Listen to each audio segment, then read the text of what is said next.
Oh, hey, y'all. This is part 2 of 2 with actor and producer Levi Loggins. He's also the founder of the Actors Gym, which we discuss in part 1. And if you haven't listened to part 1, what are you doing? Go back. Don't be crazy. But in this second half of the interview, I just wanted to clear up. His company has pivoted a little bit because things are, starting to open back up and the group's getting bigger. So if you're interested in joining the Actors Gym from anywhere in the world, they are currently scheduling auditions, and that will be for in the future. Not sure exactly what those dates are, but you can email Levi directly for more information, to answer questions, set up an audition, etc. His email is levi_loggins@icloud.com. That's LEVI_LOGGINS at iCloud.com. And he can answer any of your questions there. There's possibly going to be some pivoting and shifting when the pandemic is over. We're so close. We're so close. But you can be a member of this group from anywhere in the world. You do not have to be based out of Los Angeles to participate. Obviously, I am not currently in LA and I'm participating. But they are going to, explore what this company looks like as it has continued to grow. So yay, Levi. Keep it going. And yeah, enjoy the second half of this interview. Let's get on with this show, baby.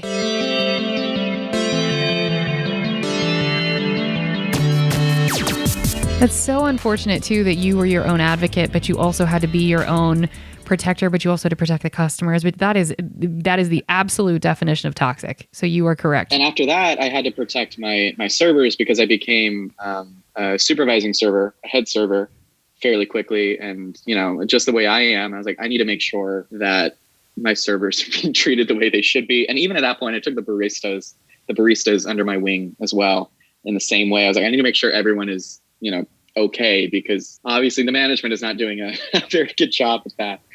And I don't know how you have the bandwidth to then pursue art if you're working at a job that's that toxic. I mean, and dealing with customers who are inconsistent and can be lovely, but can also be absolute garbage. To have the bandwidth to pursue anything else is virtually impossible, even if you're only working 3 days a week. I'm going to be honest with you. I can count the amount of nice customers I had on maybe like one hand.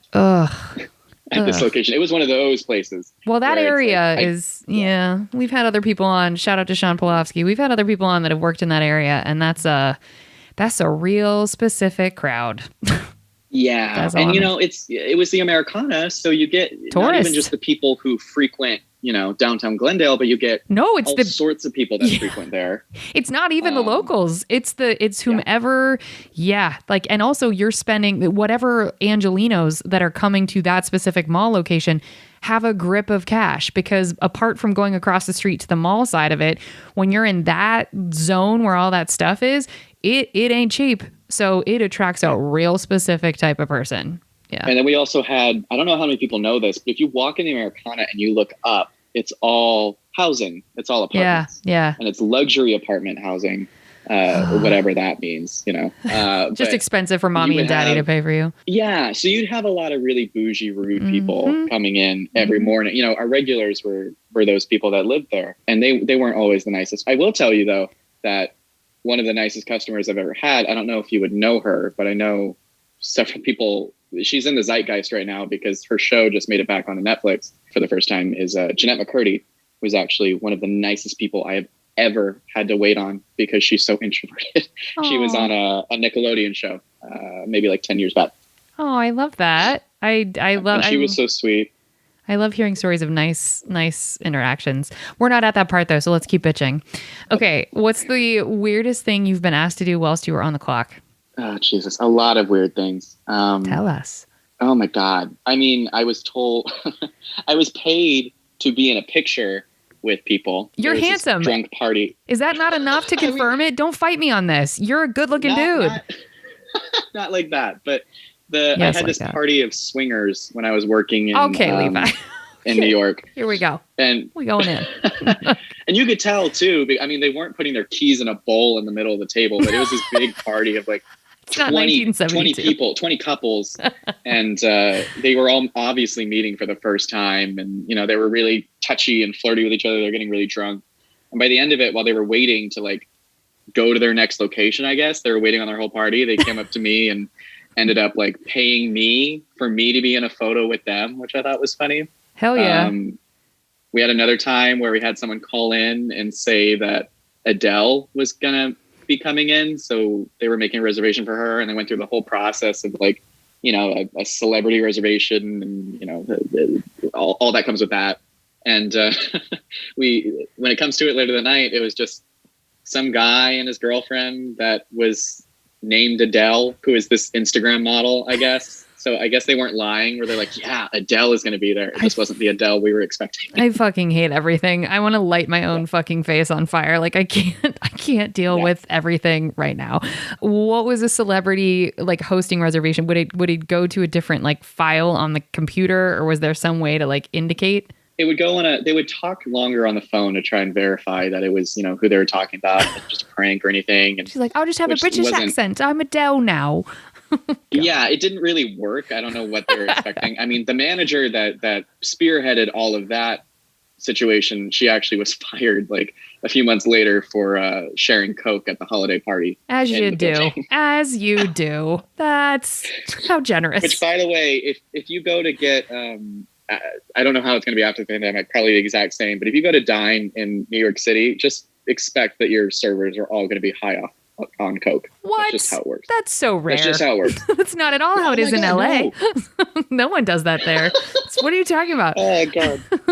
But again, as I will go to my grave saying, if you hate customer service, who needs that much of an upper? Short of doing the job, similar at the Comedy Store where you got to run around and be crazy. Like, who's doing lines of blow at their customer service job? Like, ready to fucking go. Like, don't you want to be out dancing or doing literally anything but burning your nose apart for your job? No thanks. Yep. Not that good. Okay. For more weird stuff, though, is there other things you can think of that you've been asked to do? Because this is a good list. I mean, like I said before, I think I touched on, I was invited to like go join people at their homes for extracurricular activities. But you got a busted face, but you're ugly? Okay, Levi. Okay. I can't. I had that, and then I also had trying to think. I've had all sorts of weird recommendations. I mean, obviously, like the or weird asks from me. But mostly here it was about the way food was prepared in Los Angeles. It's mostly about that. So like, can I get avocado toast without the bread, or weird shit. I had this one girl that was like, I'm on Lent, so I can't have any bread. I was like, okay, fine. So I told her what everything was, and she ended up getting a muffin. Come on, dumb bitch. I guess God doesn't care that much. Okay. Also, Lent is usually meat. So she was just, everybody's eating disorders. I will say that gets old in LA of like, just say you have disordered eating, which is sad and really difficult to deal with. And I can honor the shit out of that. But don't lie to me about a fake allergy or a fake whatever. Just be like, hey, I struggle with food stuff. Work with me. I would spend an hour at your table. But the lying and the hoop jumping and the whatever, like, I can't deal with it. The lying is what gets me. Me too. It leads to them not being consistent, and it makes my job harder. Correct. Because if you tell me you can't have gluten, I'm someone who can't have gluten. Same. I don't have celiacs, but I have a huge intolerance. Same. 100% same. I have literally like I have certain parts of my body that end up in searing pain if I have bread. I last time I had a slice of bread just to see what would happen. That was like a week ago. I threw up halfway through the slice of bread. So you can't make that up. No. So you and I could be sensitive to that. Yeah, we can honor that. And I get it. I'm like, I will do that. But if you tell me you're gluten-free and then you get mad at me at the end of the meal because I am telling you that our chocolate lava cake is not gluten-free, so I don't recommend it, and then you get it anyway and get mad at me because I tried to tell you not to, it's the inconsistency that makes my job harder. Agreed. It does make me homicidal. What is the scariest thing? Since you said, I've never asked this before, but since you have some weird things that you said maybe trailed off, did you ever have a scary incident where you were, I mean, obviously the gun situation, but I mean something that you were asked to do that you were like, ooh, this was scary, or this could have gone off the rails, or a situation that you maybe avoided because you were thinking, you know what, this is, I'm reading the room here and something's off. Yeah, I mean, I broke up a lot of fights when I first worked here in Los Angeles. I was working for under minimum wage at the sushi place. Wait, at the French bread place? Okay, sorry. Keep going. Where was it? Different place. Okay. At least over there, they pretended like they were high class enough to not get into a fight. Word. But no, I worked at a sushi place when I first moved to Los Angeles because that was, it was hard finding a job. Yeah. In general, when you first move to a new place. So I worked at a sushi place for under minimum wage for like 10 to 12 hours a day. I would split my shifts. And so I only did that for about like 4 or 5 months until I was able to finally, find a different job. But I had to break up a lot of fights there. There were a lot of I was one of the only men that worked there. And a lot of the women that worked there were Asian immigrant women who were being paid under the table because they didn't have their visas or green cards or anything settled, right? It makes them so fucking vulnerable. It makes me good. I'm glad they got work, but you exploit the shit out of those people. Ugh. Exactly. And they were always in like actual jeopardy a lot of the time. And I think it's because, it's not like they go advertising like, hey, look, I'm undocumented. I need this job to survive, like actually. But people would take advantage of them a lot. And I know a lot of like really big guys would when they'd get really upset, they'd start, grabbing their arms and Jesus Christ. Yelling at them and all this kind of stuff. So obviously you step in and stop that, because I'm like, okay, I've never been one to be afraid to, I guess, get into a fight, because I'm not going to fight back. I'm going to let you beat the living shit out of me, and then I'll see you in court. Like that's smart. That's a smarter mentality. play. And so, and also, I always joke around with people. I'm like, I'm also gay on top of everything. So you committed a hate crime, buddy. So a little bit more money in my pocket. Oh, come on, Levi. Come on with the hot facts. Good for you. Yeah. So I guess that would be scary, is getting in between, like literally wrenching big, gross men's hands off of, tiny Japanese women. Oh, God in heaven. Is a little scary, because you don't really know what's going to happen. But nothing actually like went down physically to me. But wait, Levi, so who's getting that fucking hot over raw fish? What were they mad about? Well, let me tell you this. I'm sure you've experienced this at some point. Gratuity was automatically added. Oh, yeah. Okay. And a lot of people, for some reason, don't know that that's a thing that exists, and they think we're trying to take advantage of them, especially a cheap little hole-in-the-wall sushi place where they already, and it's a racist thought, that they think they're going to be gypped on every little thing, because it's an Asian restaurant. So that was the majority of it. And I think that's why people felt like they had a free pass to like be really violent and loud and everything, is because they feel like it boils down to just Asian racism, really. Jesus and I saw a lot of that there. You get to act feloniously because you are a dick. That's great. Mm-hmm. I hope. Did you ever call the cops? Were the cops? Not at that job, because I was able to pretty much handle it all myself before I got to the point where I thought I had to call the cops. But I have called security at the Americana plenty of times. Just if they were more high class, what were they doing differently? Well, I mean, like I said, there's some people that come through that they just get banned from the store for one reason or another. They get banned from the whole mall for one reason or another. Rich people like to steal, which gets you banned from anywhere. Isn't that bonkers? It is actually bonkers to me how many rich people steal. I can kind of get it, because if you have all the money to do whatever you want in the world, you're going to get bored. So that's something you can't really buy, is the thrill of breaking the law. It's scary to me that you understand this mentality, Levi, but now our listeners also understand it. So well done explaining that. Okay, good. Well, so I can sort of see it, okay. But that doesn't give you an excuse to do it. Word. And also the amount of, homeless and drugged out and drunk people that would just make their way through the mall too is, like I said, I mean, I had this one homeless woman that constantly would come up to my tables and take the glass salt and pepper shakers and throw them at people's heads. Jesus. So I had to call security a lot for that. Okay. What's an incident that, and I doubt you have any of these, but what's an incident that would make a customer ask to speak to your manager? Was there ever one? I did. I had a lot of those. Really? Because like I said, I'm not a good server. I'll tell you, I have, I am, but I'm not. I'm a good server when it comes to the fact of like being able to take control of situations and knowing when to say no, which is important. And I feel like a lot of your customers actually respect that when you do that. Yeah, that's right. And you end up just getting along better anyway. Yeah. But the people that don't, the really entitled people, used to ask for them all the time. And by the point that I was, not that I would get in arguments with people, but when I say like, no, we don't have that, try this instead, or, whatever the situation may be, they get mad and like, well, I want to speak to your manager, blah, blah, blah. By the point I was, already promoted, I was able to throw the card. It's like, I am the manager. Boom. So, suck my dick. What would you like? Yeah. What would you like to tell me more? Would you like to repeat yourself to the manager? I love it. So I would, I would get the manager called on me quite a bit. But, even when I wasn't a supervisor at any of my positions, I had such good rapport with all of my bosses and managers and whatever that it was never a situation of, Levi, what did you do wrong? Sure. It was always like, how crazy is this person? Me preparing the manager for the person they're going out to. I will say that the first time I got written up at a customer service job was at Le Pan Quotidien. And it was one of my first months working there. And it was Easter and, ticket times were like an hour and a half and every seat was filled and people were pissed, right? Because they're bringing their families. They don't want to be around. That's your fault. I walked up, I clocked in, I ran food that wasn't mine, dropped it off at a table, and the person got really outrageously mad at me. They must have been in the middle of arguing with their server, so they picked up the argument right where they left off with me. And I was like, okay. So I don't really deal with that. I kind of just separate myself from the situation. I'm like, okay, what's the problem? And I figure out what it is and I leave as soon as I figure it out so I can go fix it. So I ran back to the window and took the omelet to the kitchen and told him how to change it. And my manager at the time asked me, oh, what happened?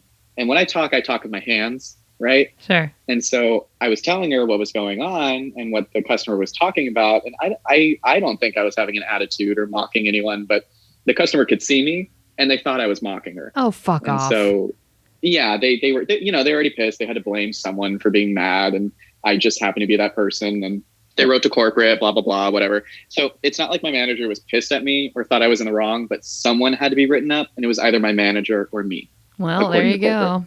Fuck off. So they chose me. Of course. Ugh, that's so gross. This place sounds amazing. I'm really sorry that they're bankrupt. Okay, what's the last straw that got you out of? I mean, obviously COVID got you out of this job most recently, but was there a last straw that got you out of the burger and lobster place, or was there a last straw at any of the retail jobs? Obviously, the shampoo job you lost in disgrace to women with tits, but it happens sometimes. So, what is the?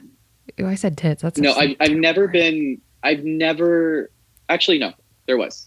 I worked at the Olive Garden for like a week and a half. Sorry, Luke. Yeah, and have you talked to anyone who's worked at any Darden location? Yes. And I had to edit the episode. I can't say her name, but I had to edit it down a lot because she was afraid they were going to come for her because she had such a terrible time. So yes, I have, but she told very tiny stories that actually aired and told a hell of a lot more that didn't. I was only there for a week and a half, so I can only tell you so much. But the way that Darden runs their restaurants, I think they own like some steakhouse franchise, they own Red Lobster, and they own the Olive Garden. Mm-hmm. Their training and everything is really bad. The way that they do their rules are weird. Like you must, I forgot exactly how it worked, but a certain percentage of your paycheck had to be rounded up, given to the poorest person who worked there. What? That the managers decided of. Yeah, wait, what? They stole your money? A certain percentage of it. And it's not like it was required, but they made it look like it was. And they made you feel like a shit person for not doing it. They had a whole video training on it, everything. How do they decide who the most impoverished person is there? And why don't they as corporate just pay that person more? That's that has to be illegal. Yeah, I'm not sure really how it works. Okay. But, they would show us like sob stories of like, Linda lost her house in Hurricane Katrina. And so this program helped her, get her kids through school or something. But, obviously it doesn't work that perfectly or like that at all. But it was something like you round out your paycheck in a certain amount to where, sort of like those roundup apps. Yep, I got you. Where you spend 79 cents, it rounds up to the dollar and saves the rest. Mm-hmm. It was similar to that in a way. And the money would go to, however they decide who it goes to. I wasn't there long enough to see how they exactly. So see Linda get her house back. Okay. But that was immediately just a pretty toxic environment. Anyway, I mean, it's nuts to me how conservative and blatantly racist and homophobic people feel free enough to be, even in a city like Los Angeles. Isn't it shocking? And especially in customer service. Yes, and feel entitled to be that way. Like not at all embarrassed. Complex, I think. Yeah. And this is not a new phenomenon. It is a God complex. It's a power situation where it's why like someone throwing a milkshake at a McDonald's employee, not that McDonald's employees are below anybody at any point. That is one of the fucking hardest jobs on the planet. No question. but that is a minimum wage position in theory. And if you're throwing a milkshake, like I ordered a Sprite, this is or what, it's like, bro, you're at a McDonald's. You paid $5 for the whole, you paid $5 for a full ass meal that's probably 6,000 of your calories, and you're throwing shit? Like, what are you? Sir, this is a Wendy's. Yeah. No, but it's not even like, it's not even just the customers. Like bad customers, I can deal with, no matter what. I grew up with my mom going to school in behavior impaired education. So she deals with kids before they go to juvie, right? Oh, bless her. So I'm used to people acting out. I'm okay with that. It really doesn't faze me. But the managers acting that way is what really gets me. I already have a problem with authority. Levi telling on himself. Yeah, no, I really have a problem with authority anyway, which, that's my personal issue that gets in the way. But, I get really upset when managers have that God complex. And, I've seen a lot of conservative hate and just not good things come from managers to employees because they feel like, they're safe in their position and they can do whatever they want because this Olive Garden is their little kingdom, Did you experience direct different treatment because of your sexuality or because of really? Yeah. I actually, God, I sound like such a terrible person. No, you I campaigned a whole HR, what would you call it? Scenario or movement or whatever to get a certain manager fired for treating me and the other gay servers poorly because we were gay. And he did end up getting fired. Not for that. I don't think, no, he wasn't. It was one of those situations where they're like, you either need to quit today or we're firing you tomorrow. It was a paperwork thing that they gave him. Sure. So he didn't get fired for, blatant homophobia or anything, which was the case. But I guess they threw a little mercy on him because so he could get unemployment or, however that works. Okay, so I just want to backtrack. So, first of all, you're not a terrible person for wanting someone who's a piece of shit to have consequences. Like a fire starter, I guess. No, but it makes me crazy when it's like the victim is meant to be the one that's like, oh, I don't want there to be consequence. Fuck that. He should lose his job. Anyway, that's my own tangent issue. But I didn't care that he lost his job. You wanted consequences. You should be working this position. Yeah. If you're going to be that way. Yeah. But, it wasn't great. And for me, I can take care of myself. It's fine. If someone's being homophobic to me, I can usually, sound it out and take care of it in my head and, sort them out myself. I'm fine with that. I'm okay fighting that battle if I need to. But it was the way he was treating my other servers, my other gay male servers that really was pissing me off. And it just wasn't okay. And it wasn't like they were young gay men either. One of them was in his mid 20s and the other one was in his 40s. And so can you give an example? Because I feel like this stuff gets overlooked a lot and I don't want, I still want us to have fun, but I do want to hammer this home. Can you give an example of something, whether, and maybe even, macro is pretty obvious but micro, was it micro the way he was being aggressive or was it? It was both. Of course it was both. So basically how it worked was when I was working at the Punk Quotidian, I opened up their Toluca Lake location for a few months as a head server, right? Oh, so this wasn't Olive Garden. Sorry, I got confused. This is No. Okay. Keep going. Yeah, this whole thing happened at the Punk Quotidian. Okay. And so I worked at the Glendale location, the Americana one, and then they asked me if I could go be head server at the one that they're going to open up, right? So in Toluca Lake. So I decided to do that. It's a really cute location. It's really small and cute, and my serving staff was amazing there. However, the manager that they put there, this was the homophobic guy. And he had a lot of issues and stuff like that other than this. But this was, the fight I was fighting at that point. It's weird to explain this. And I'm running into this a little bit with auditions I'm running right now for the Actors Gym in a weird way. But for some reason, straight men like to mansplain to gay men. Yes, as well. They fucking do it. How irritating is it to be mansplained to? And it's a weird experience because it's obviously different than when a woman is mansplained to. And also, I don't always catch it because I don't expect that to happen to me because I'm a man as well. But, it happened. So he would do that a lot. And, I was a supervising role, so I know what I'm doing. I was brought over here for a reason. And, I can do my job and I can take care of my servers and everything. He would always try to mansplain how I should do my job and, more than a manager should. And everything I did was, wrong unless he could correct something, right? Even in the point where, when anyone gets mansplained to, you could repeat back the exact thing they told you, but it's not quite right because it needs to come out of their mouth. You know what I mean? So fucking true. Ugh. Yeah. And so it was that was a lot of microaggression. And he did a lot. He wouldn't schedule my gay servers a lot when they were there, and they were good servers too. And when they were there, he would just treat them, like lower class citizens. And I remember one day, this is when I actually started talking to HR and trying to get him fired. I was successful in that, thank God. But I went up and we were in the middle of a lunch rush, and I took a plate from a table because they said, "Oh, we didn't want eggs on this." I'm like, "Okay, don't worry about it. I'll take it back to the kitchen. We'll get you one." I go back there, and he's really upset because he didn't want any, what do you call them? I forget at this point.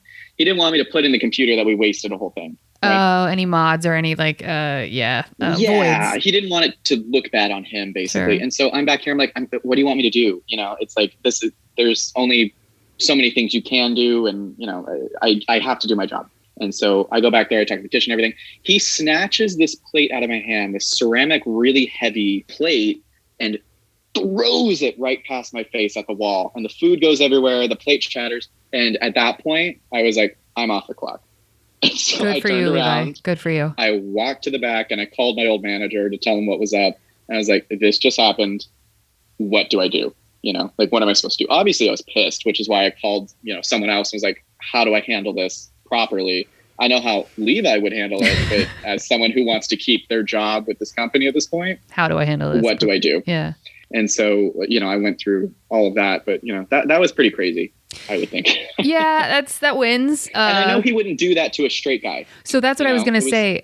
What's interesting is that I think oftentimes people conflate gay men and women and say like, oh, it's like, hey girl, like gay men are women. And I find that to be pejorative and a backwards sort of, that's a whole different podcast thing, pejorative. And it's mean to both sides really, but it's so dehumanizing. And I think that manifests itself with gay men often with the, I will treat you as I would treat a woman, or I will. Yeah. And that's a problem because the way they would treat a woman is already bad because Correct. They already think that women are second-class citizens as well. Because of our tiny brains. But I want to get this out before I forget it. Yeah. But I do remember, because this is something that I've seen in multiple places, and it's not okay. If you're, if you work in the service industry and you see this happening, don't ignore it because it's not okay.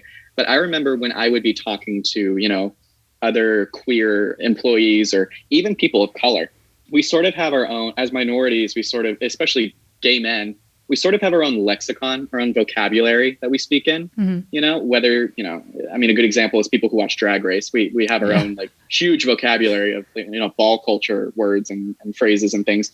That's just how we speak to each other. Mm-hmm. And, even the way that I would speak to, him, a conservative guy, and my servers of color is different. The way I would talk to them, I'm more chilled, and I'm talking to them as people. Whereas him, I'm talking to him with a lot more respect than he actually deserved.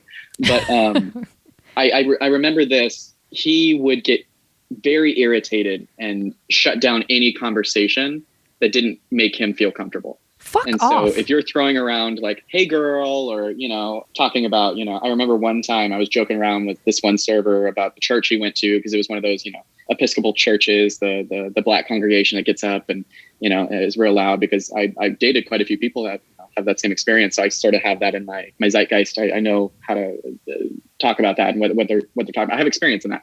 And so I was just having a normal conversation, and anytime you become animated in a way that makes them uncomfortable or effeminate or anything, they get uncomfortable and get you in trouble for something to get you to shut up. Wow. So that's a very real example of homophobia and prejudice in the workplace as well. Yeah, that if you were to confront them on, because it's sort of subconscious and silent, it's a way to silence someone. They would just never know. They were like, well, I didn't say the N word. I didn't say the F-A word. Like I didn't say these. You can't really write on an HR report, he got me in trouble for something else, but really he was uncomfortable that I called, my server cis. And this is why this is so, the discussion is evolving, and it's very real, but it's why, like, I could go off. I could go off. That's not what this is. I want to say so many things. I'm not going to. But I honor what you just said, and I totally think it was amazing what you did. And yeah, we silently accept a lot of things, especially in entertainment and especially in Los Angeles, because we're told if you speak up, it'll end your career. And there are examples of that. So we're just like, okay, well, I'm just going to sit here and silently take it, and it makes you complicit in the abuse. Okay. Yeah, I agree with you. I have to breathe. Okay. So have you ever told a customer to fuck off? No, but I did have a speech for when I wanted to. Yes. Can you do it? Please, please, please. Do you remember it? Oh God, if I can remember it. I'll set up the scene real quick. I had these two older women come in, and everything I brought in was wrong. Even if it's exactly what they ordered, it was wrong. And they were just more and more exaggerating it, and being dramatic and upset because they just walked in wanting to be upset. It was a sort of a sport for them. And so I looked at them. And my speech, I've had to use it a couple times, would be along the lines of like, I no longer am going to be your server. I don't feel comfortable being your server, and I don't feel comfortable taking care of you tonight. So I will change over to this person. I have updated them on all of the information on your meal. If you would like, I can bring over another manager for you to speak to. However, that will not be me. So I hope you have a great night, but I will not be joining you for the rest of your meal. And then I move on. And that's a lovely ass speech. That's really sweet. That's not even a fuck it really up. Pissed off a lot of people. I thought this was all in your head. You actually gave this speech to people? I tell them, yeah. Fuck yes, Levi. I thought you were just being like, this is my ideal scenario. I love that you fucking told people this. I used to tell, not all the time, but when that would happen, I've probably given that speech a good 10 times in my years in customer service. And it doesn't have to be limited to restaurant work, but if I'm being mistreated and abused as a customer service employee, there's no reason why I should be going through that. Absolutely. There's no good excuse to be abused by anyone, regardless of the situation. Facts. And even if it's temporary, even if it's only going to last like an hour for their meal, I don't have to sit through an hour of that. No. Their $5 tip is not worth it for me. Hell, their $100 tip isn't worth it. Fuck you. Yeah, no. And so I would give them that speech, and I would find I would do my job, and I would try my best not to get, caught up and angry in it. And, that's just what's good for your mind and your mental health and everything. And the interesting thing was I was totally ready to get in trouble by my managers and stuff like that, but never once was I reprimanded for that. But I think it's because I dealt with it in such a professional way. 100%. And legally, there wasn't anything you could argue with. Right. And legally, like, they couldn't say to you, if they were to look at you and say you were uncomfortable and they were treating you poorly and you needed to stay in that situation, they get sued to hell. I mean, fuck them. Yeah. You handled that really well. That's a great speech. Exactly. I think you'll be asking this later on, but I can elaborate more on it later. But I think the biggest piece of advice I can give for people that are working, especially in a restaurant as a server or any customer service position, you can't make decisions based off of the fear of losing your job. Ooh, come on, Levi. Yeah. But that's true for fucking acting. That's true for lawyering. That's true for doctoring. That's true for, come on. So just don't make decisions. I love it. Yeah. Okay, we will get there. Okay, how many bodily fluids have been on your person whilst you were on the clock? I've had little kids sneeze on me and stuff. Sure. But that's pretty tame. Yeah. I made it a hard and fast rule for myself in any customer service job. I was like, I don't get paid enough to clean up bodily fluids. So if it's piss, shit, or vomit, I don't do it. So I have straight up told managers before, I do not do this. I've said that in interviews too, when they ask about it. Good for you. Be transparent. I say, no, I don't do that. You don't have to hire me if that's a make it or break it, but I don't do that. I had one person run up to me one time at a job and tell me that I had to go take out the trash because someone left their adult diaper, which was already used in the trash in the bathroom. And I told him, I was like, nope, I don't do that. Good for you. Do you tip? Of course. Oh, wait, real quick. Wait, yes. I have to go back. Has anyone ever barfed on you? I ask everyone this. Have you ever been barfed on? I don't think so. Okay, we'll skip it. I really don't think so. Lucky you. Do you tip? Yeah, of course. Okay. Yes. How much? 20% minimum. Okay. What is it? Every time, no matter what. No matter what. So baristas, everybody? I was just about to bring that up. The only time I won't tip is, well, not tip, but tip lower is a barista position. Okay. If I really feel like they're not doing much. Because I do that sounds shitty, but I do agree. It's like, okay, you aren't doing much here, but that doesn't mean you shouldn't be tipped at all, because I'm sure your wage is low anyway. So I'll usually go down to like 15% for a barista. Okay. But I always tip. That's always important. What I normally do though is I hate numbers. I'm really bad at math. And so I just go on there, and I probably overtip a lot, but I don't calculate anything. I just round up to the next, round number that I think is appropriate. So if my total is like, I don't know, like $20, $22, I'll round up to like 30 or 35. Yeah, boo, that's a lot more than 20%. You're looking at like a 60% tip. That's awesome. But I'm totally fine with that, because you get, and I really believe in this because I perpetuated it as a customer service employee, and I've seen the effect of it from other people. If you tip a good amount and you can afford it and you can do it, then you get better service next time you come back. That's right. That's right. I used to do that all the time. I used to put in, I had regulars come in that the second I saw them walk in the restaurant, I already had their order in the computer ready to go. Yep. When I bartended, I would do that a lot too. Exactly. And, you continue to get a good tip if you do that. Correct. And you actually start to build a relationship and care about the people too. So that's right. It makes everyone's day a lot better. And it gives you more time to kind of just go over and talk to your table, which have now become your friends. So my job at that point is like, I look like I'm taking the time to go take their order, but really I'm just catching up with them. That's awesome. Yeah, that's a great cover. So, you're right. And so do you ever not, like, is there a scenario in which you would ever just give zero, a big fat goose egg? I mean, obviously if they were, offensive or, sure, called me names or like a bully to me as a customer. Has that happened? I wouldn't tip.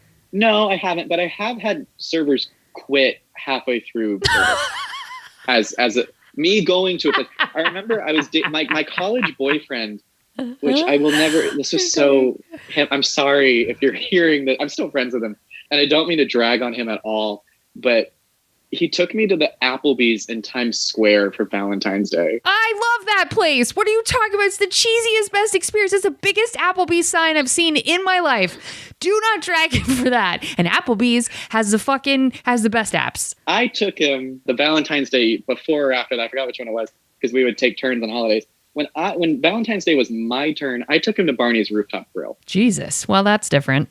So, that ain't Applebee's. Right. So, okay. But it wasn't because of us. We were always really quiet and gracious and, trying not to be an issue. But he actually quit at our table because he was frustrated about all of his other tables and probably his manager and everyone, because, Times Square was crazy and it was a holiday.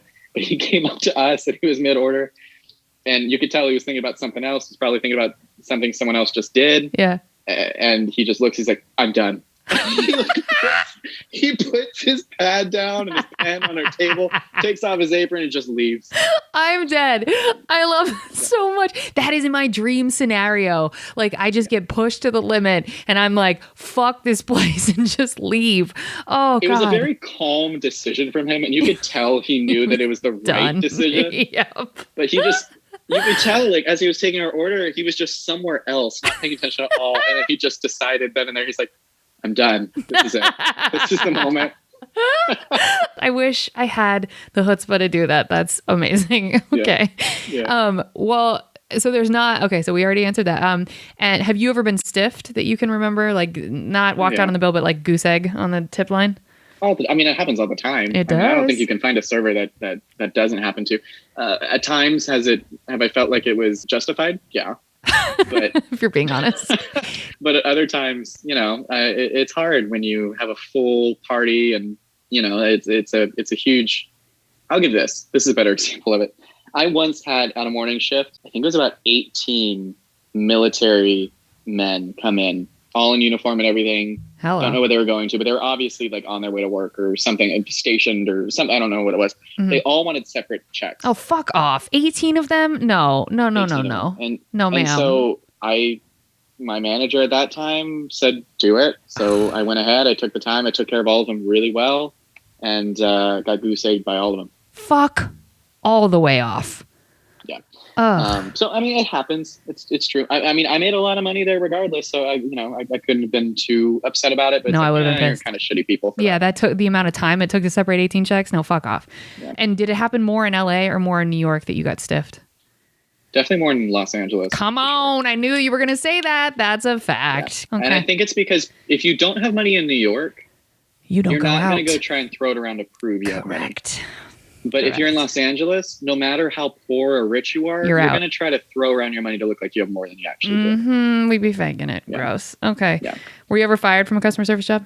I've never been fired. Surprisingly, I should have been several times.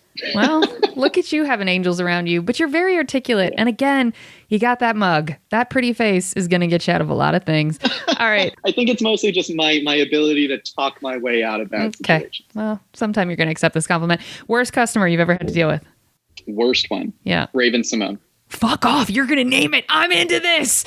Go. Tell Raven us. Simone. Wait, why? Raven Simone. I was actually just a host at this point, but what she did was ridiculous. This was New York. This was at Burger and Lobster. Okay. And so I was working as a host at this point, and I was there. It was like midday. Not a lot of people were there. It was like shift change. So half the restaurant is empty but closed. You know how that works. Yeah.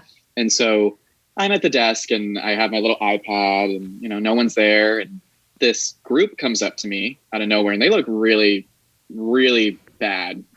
Like they're just, they look really haggard. Yeah. I don't know how to explain it. They've been on a bender. Rough. Yeah. I mean, it was in the middle of the winter. All their clothes are like dirty and just gross. And they were all bundled up and, not that you have to have it on, but they just look rough. No one was wearing like makeup or they all look like they just rolled out of bed, which fine, pop off if that's your thing. But given the circumstance later, it was a little odd that this would happen this way. But anyway, they come up to me and 3 of them come up to me and they're like, hey, we have a party of like, I think it was 22 or something like that. Big party. And I was like, okay, that's fine. It's not that busy here right now. It's going to be maybe like a 15-minute wait, which is unheard of for, a party that big, regardless of what time it is, especially at this place. And they popped off immediately, mad, fuming. And I'm like, God, what's going on?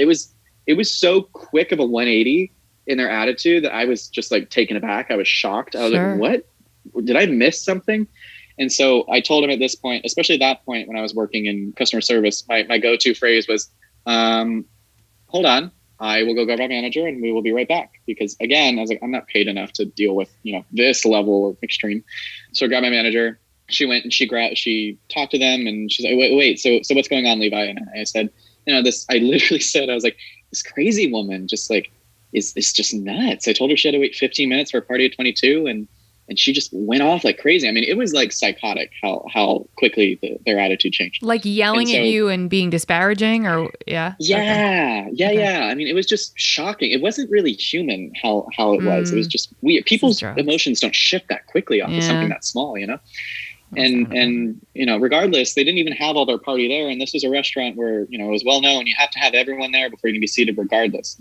And so anyway, my manager goes over there and talks to them like over in the foyer area. I can't really hear them. I'm not really paying attention because I just thought they're going to be turned away because, and the manager bolts right back to me. This was the same manager that fired for the Coke dealing. Sure. Bolts right back to me and tells me, we're seating them. We're opening a full section. We're seating them. And I'm like, whoa. What's going on? What's happening? And she looks at me and the only thing she says is, it's Raven Simone. And she bolts off to get the section ready. I'm like, okay. So I get a second look. And I'm like, okay, I guess it is. But that's weird that you would, we never do that for celebrities. Even Jamie Lee Curtis had to wait. So we go over. I'm like, this is weird. We prepare a full section for him, full long table for him, right? Water cups, already all filled, pitchers on the table, plates, silverware, cloth napkins, everything is prepared as quickly as fucking possible. They get over to the section and sit down and they look over at the section next to them, which had a party of, decently, equal in size. And they were pretty much the only ones in the entire restaurant other than, Raymond Simone's party. And they look over at him and they look at the manager right before they sit down and they say, no, we want their table. Fuck off. And so the manager's like, what? They're like, no, we want their table. We like theirs more. And so surely enough, the manager went over to the party that had been there in the middle of their meal, lobster meal. So lots of utensils, lots of, things on the table. That manager should have been fired immediately. She made that table get up. made a move. They cleaned off the entire table and moved Raven-Symoné and her party over to that table. Absolutely not. The reason she wilds out like that is because it's enabled by people like that manager. Exactly. That's the manager's issue, because though that type of entitled personality exists all over the place, if you embolden that, it only gets worse. Shame on her. That is so gross. So that was easily the worst customer I've ever had, just in like my own perspective of it. Like, sure, you can treat me like shit. You can treat a server like shit, but to treat everyone, including the other customers in there, that badly, that's pretty bad. I mean, the level, I can't imagine a scenario in my life short of someone having a gun in my ribs where I would talk to anybody like that or do that no matter how much money I had. Who the fuck are you? Ugh. And I have a photo. I couldn't help myself. I walked over and was like, walked right by her table with my phone up to my ear as if I were on a phone call. Snap photos. Good job. Because I was like, I need to mark this moment so I never forget it. And I have this photo like way up in my iCloud account of Raven-Symoné just looking smug as hell in her little new, table, just enjoying her diva life. The low self-esteem, low vibration personality that operates like that in the world, though, is not having a good time. So her real karma is her life. That doesn't feel good on any level ever, short of being a sociopath. And I don't think she's a sociopath. I don't know. But anyway. All right. Well, I mean, it was just nuts. On that note, we're going to move on to the good stuff. We hope you saved room for dessert.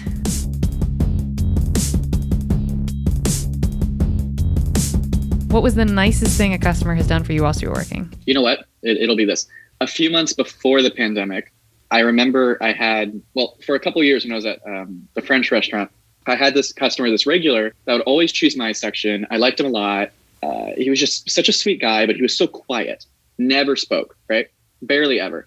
And he always ordered like the same thing, so it was super easy. But I probably had him for like a year and a half total of like, he was my regular.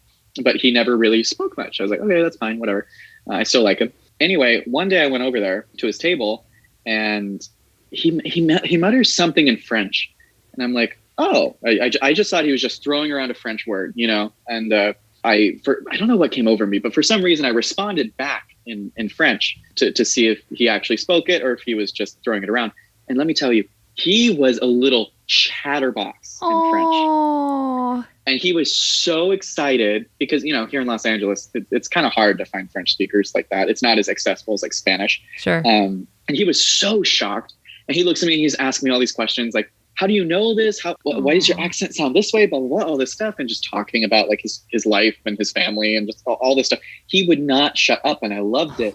And he was just such a sweet old man. And I just thought I don't know why, that just touched my heart so much that I was like, he let me practice my French, which at that point was not very good, but he was so like nice and complimentary and just so friendly, like one of the most friendly experiences I've ever had. And it wasn't even in English. So. Those stick out. That's really lovely. Yeah. That would have mattered to me really too. Sweet. What's the best tip you've ever gotten? Oh God. I was one of those people that got the charity tip. So I got I think I got $250 at Christmas for like a $20 check. And that was charity tip from the Olive Garden? Or what do you mean the charity tip? No, not like that. I mean, like, how you hear those stories on the radio or anything where they're like, I got they went out and they decided they were going to spend a lot of money on the tip for their server, regardless of who it is. I had gotten that a couple times. Wow. And so, yeah. And so that was one of them. I think the highest one was like $250. Bless you. That's lovely. I'm excited to experience that in my life. Best customer you've ever interacted with? Or what would be an example of who's the best if you can't think of a specific example?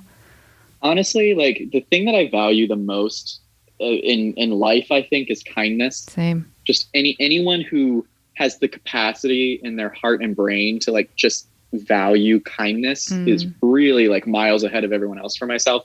So really just anyone who exhibits that. I mean, a lot of my regulars, it wasn't just a, they choose me situation. It was like, I choose them, because if I had a regular that I really didn't care for, I would send them off to someone else. Normally I would switch sections because I had that power. Isn't that nice? So I would do that. But kindness is always really big. So, that the Swiss guy that was speaking to me in French, he was great. The, oh God, I can't remember his name. It's terrible. Do you watch Stranger Things? Ish, off and on. Yeah. the guy who plays Hopper, the cop, he came in a couple times, and he is so sweet. Honestly, the nicest actor I've ever met. He's, he had his girlfriend with him, and he was, FaceTiming his kid, his son, and just being the sweetest, cutest dad. Oh, I love that. So that stuck out. That's nice. I'm gonna risk sounding a little terrible here, but I will say, if you work a serving job in Glendale, a lot of the time what you'll hear are people complaining about the Armenian customers, right? Because a lot of the time, you just hear that a lot, people complaining about Armenian customers. And I found out really the solve to that, because I was a little frustrated with a lot of the Armenian customers that came in as well, but I found out it was just a cultural difference for the most part. 100%. And I couldn't figure out how to really learn any Armenian. It was pretty hard for me to Google, Armenian sayings and stuff like that. I don't know why. Maybe I was just being dumb. But I realized one day that a lot of, especially the older Armenians that live in Glendale, also speak Russian. So I picked up a little bit of Russian. And once I was able to communicate with them at even just a basic level, like have a nice day or thank you or what can I get you, just throw in just a little bit of Russian. Their demeanor was just so, they were ready to invite me as a member of their family at that point, it seemed. So really it was to get the best customer experience, you kind of have to bring the best of you out as well. Don't just assume that people are terrible just because they want to be terrible. That's the case for a lot of people. Yeah. But I mean, if you have something that comes off and it seems like, okay, this seems a little racist that everyone's complaining about, Armenian customers, there has to be a reason behind it. And that reason was just that, I'm sure that at least the tables I dealt with weren't feeling like they were being valued, because I'm sure they feel that hate all the time when they go out. Sure. Because people are already expecting them to be the worst. So they're already walking to a restaurant frustrated. So if you just take the time to relate to them and think about that, and I don't think I would go up to a young Armenian person and start speaking Russian, because I feel like that would be inappropriate. But the older women just loved it, and the men loved it too. So finding ways to relate to people is the way to get the best customers, because they gravitate towards you. They talk to each other, and they send their friends to you. Because I literally had that. I had family members and friends in my section all the time that would run into each other, and I found out it was because they're like, oh, ask for this guy at the restaurant. Ask for him because he's great. That's lovely, Levi. I really like that a lot. And that makes me covered in shame for all the times I was a total dick, which is often. What is the best lesson that you personally have learned from working in customer service? Definitely. I mean, it's a lesson that I feel like people relearn a lot in their lives, but work smarter, not harder. Hello. Because you can work really hard and get nowhere when it comes to customer service. That's right. If you work really, really hard, you can overwork yourself, especially in a lunch rush, and just your mental health goes down the drain. You just become your life is awful and encompassed by this survival job for most of us. But if you learn how to work smarter, like what I just said, I could have spent my time busting my ass and being the best server I could be for these older Armenian people coming in, trying to really make them like me. And I would have been spending way too much energy, when really I just spent an afternoon learning a few Russian phrases and trying it out with them. And that was it. I worked smarter, and everyone was more happy in the end. That's lovely. Yeah, I love that. I also work smarter with your relationships at work too. I got pretty much anything I wanted, because the second you get a new manager, the second you meet a manager, you find the most important person at your job and you become best friends with them, and your life will be easy. That's right. Everybody claims they don't play favorites, and that's not true. Parents have a favorite kid. Come on. Yeah. You answered this earlier, but if there's anything else you can think of, what's one piece of advice that you would give to customers who interact with customer service workers? Did I mention that earlier? What did I say? No, you actually gave best advice. You gave advice, but I don't think it was for customers. It was. Oh yeah, earlier I was talking about you can't, which is another good piece of advice for people working customer service. You can't make your decisions based off of the fear of losing your job. Right. I think that's really important too, and it's hard because when you're in the middle of it, it's hard to think of, because I'm gonna starve and die and be in such a bad position if I lose this job. Now, there's a lot of us know that unemployment is a thing now, especially after the pandemic. Yeah, and it is a thing that it does work. We are very privileged as a society to have that option to help you if you need it.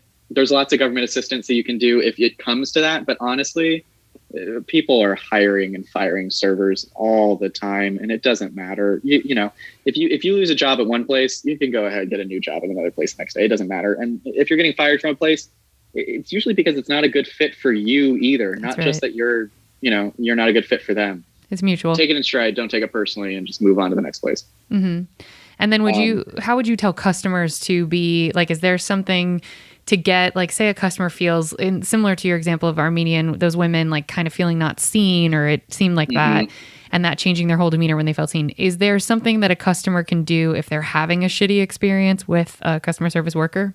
I think just honestly being honest about it. If you walk into a place in a bad mood already, it's going to be obvious to your server. That's right. Just if you sit down and let your server know, like relate to them a little bit. Hey, I'm sorry, I'm having a really bad day. Just even if you share just that a little bit when they ask you, oh, how's your day? How are you doing? Say, I'm just having a really bad day. More often than not, you'll be paired with, another human that has empathy. So they'll be able to like relate with you better and be able to give you exactly what you want and need from that. Even if it's just like, I just need to vent to someone. Even if you think it's crazy, a lot of servers are pretty nosy and they'll love it. It gives us something to do. Yeah. So actually being honest with your servers too. Don't be a dick about it. Like if you get the wrong plate, don't be like, oh, you fucked up my meal. But be like, hey, I'm sorry. I think there was a mix up. More often than not, this is what servers and customer service people appreciate, is if you're honest, but kind about it. That's right.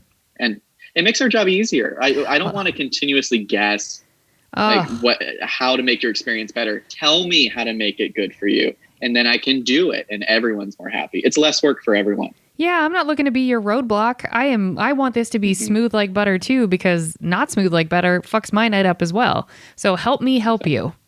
That's right. Well, how can people get in touch with you, Levi? How can actors audition for the Actors Gym? What's the commitment for that like? Like, what info do people need to be a part of that? Sure. Yeah. Right now for the Actors Gym, if anyone out there is listening and wants to join and is interested in it, we are open for auditions right now. I was only going to open them up for like a week, but I think I'm actually going to keep them open for a couple. So regardless of where you are, as long as you can log into Zoom, you are more than welcome to join. We do have an interview audition process, and that is either via self-tape or via Zoom interview, which we probably do those once a week for the next couple of weeks. But if you're interested in that, go ahead and send me an email at Levi_Loggins@iCloud.com. That is LEVI_LOGGINS@iCloud.com. That's my business email. You can go ahead, just let me know you heard about it on the podcast. And if you want to follow me, I guess, yes. The only thing I'm really like active on barely is like Instagram, and that's just at Levi Loggins, I think. Yeah, but really, if anyone's interested in the Actors Gym, it's a lot of fun. The commitment to it, we offer at this point about 6 different scripts, table reads every week. And we also offer 2 different book clubs, one in English, one in French. And we're going to be offering reads in Spanish as well. So we do all of that. So if you're interested in that, go ahead and, like I said, just shoot me an email at Levi_Loggins@iCloud.com, and we'll get you set up with that. We really love having members, and especially international members as well. So don't be afraid if you live outside of the States or somewhere weird. I mean, we even have people, like I said, from Austria and Singapore and stuff like that. And you don't have to be I do want to get this across. You don't have to be like an actor to do it. We have many members who just really love movies, or they really love scripts, or one thing or another, they're voice actors, or, they just want to get back into acting, or it's just, it's even just a hobby for them. You can join regardless, and it's all voluntary. So you don't have to be a part of all 6 scripts every week. You can join for as many as you want, or you can do like once a month, and that's even fine. Okay, and I'm going to say it in Spanish, and then I'm going to make you say it in French. Para la gente quien habla español, en ese grupo hay un montón de recursos y guiones que existen en español y que nosotros estudiamos, y hay gente en el grupo quien habla español un montón mejor que yo, porque estoy estudiando todavía, pero hay mucha gente en el grupo quien habla español del primer idioma y por eso que vengan, porque vamos a actuar en español y en francés, pero yo no hablo nada de francés, lo siento. Pero Levi, quien es el jefe del grupo, él habla francés muy bien. Y pues ustedes tienen que enviar algo a Levi por correo electrónico y su email es levi_loggins@icloud.com. Otra vez es levi_loggins@icloud.com y él puede contestar exactamente lo que ustedes quieren saber y cuando existan las clases y él tiene un montón de información y aunque él no puede hablar en español, hay mucha gente en el grupo quien puede hablar. Entonces, que vengan y es muy divertido y hay un montón de recursos. So, entonces, que vengan. All right, and then can you say in French that you want them to come and they can email you? Oui, oui. Oui, je sais. Alors, bonjour à tous. Salut. Je m'appelle Levi Loggins et j'ai un groupe sur Facebook quand nous lisons les scripts différents des films et télévisions, des émissions et nous avons un book club aussi en français et en anglais. Et nous avons les lectures dans espagnol aussi. Si tu es intéressé dans le groupe, envoyez-moi un email à levi_loggins@icloud.com. levi_loggans@icloud.com. Et voilà. Très bien. Et voilà. Well, folks, we're going to drop your checks now. Thank you so much for listening. If you want to help us out here at Service from Hell, we'd love to have you subscribe, rate, and or review the show wherever you listen. It will help us reach more people that need to be schooled on the art of being kind and will be catharsis for those of us still working in the industry. If you want to get in touch with us here at Service from Hell directly, send us your receipts at servicefromhellpodcast@gmail.com. We'd love to hear from you. Remember, if you can't afford to tip, you can't afford to go out. So don't be garbage and be good to people. It's easier that way. Hey, Levi, this was absolutely lovely. You gave me so much of your time. Thank you so much for being here and sharing all that you did. You had a million gems, and I'm so glad my intuition was right about you. I knew this was going to be a stellar interview with your handsome ass face. And so I'm really grateful that you did this. And that's the first time French and or Spanish has been spoken on this podcast. So I'm super excited. And thanks for doing this. That's going to wrap it up for us. Thank you. I had a lot of fun. This is great. I'm so glad you were here. Well, folks, thank you so much for listening. Tell your friends good night.